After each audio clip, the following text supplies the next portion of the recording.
Deep in the heart of a prosperous forest feared by many, Safuy, either brave or not very bright, ventured into its depths to gather herbs and replenish his stock. Safuy acquired his rejuvenating abilities from years of shadowing the healers on his homeland that lay across the waters. Despite the blanket of night, Safuy's eyes could see clear as day.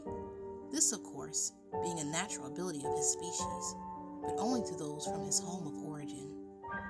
Distant cries did not bother him, for he knew an abundance of life enriched the area he calls home nowadays. A few berries here, some leaves there. Safuy was finishing up when a peculiar noise caught his attention, this being his signal to leave, as if the noises would cease to follow. Many eyes attached to various forms watched in silence. Still, unsure if he was just simply paranoid, Safuy slowly glanced back, only able to confirm one thing. He was the prey of choice.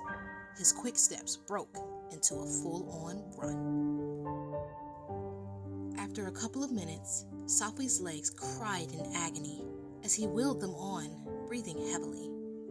Low-hanging branches and prickly bushes clawed at him in his efforts to escape the cold emerald gaze that pierced through the spindly trees behind him.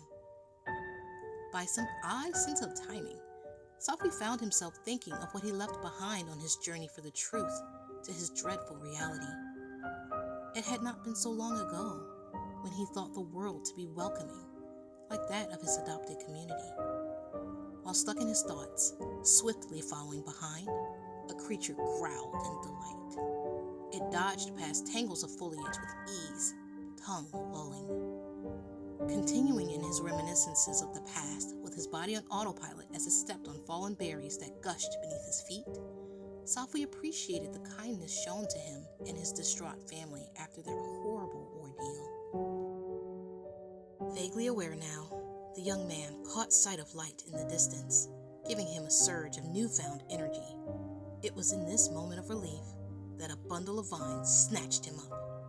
Like a flash, his mind scolded him with the warnings his family gave about the dangers that filled the world and how he had to be mindful of them. Leaves rustled in the distance with the sound of claws slashing effortlessly against bark. Heart quickening, Safuy used all his strength to break free of the vine's relentless hold.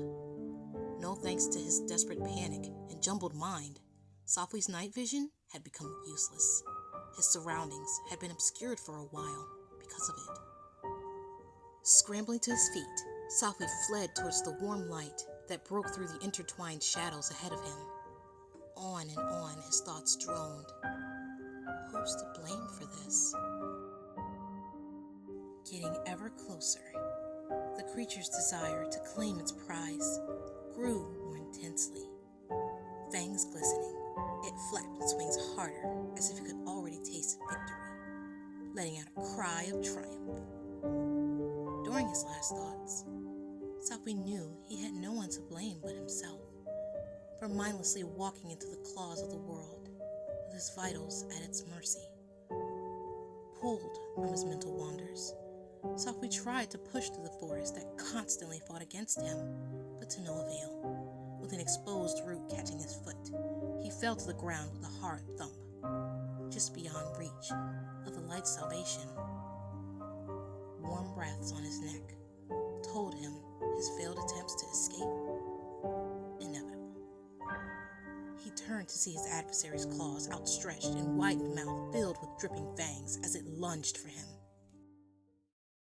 Safuy burst out in laughter as he admitted defeat. His companion, Nana, rubbing her cheek against his, purring. Seeing her loving face left Safuy thinking how he's learned from his past mistakes and will never fall victim again to the world's cruelty.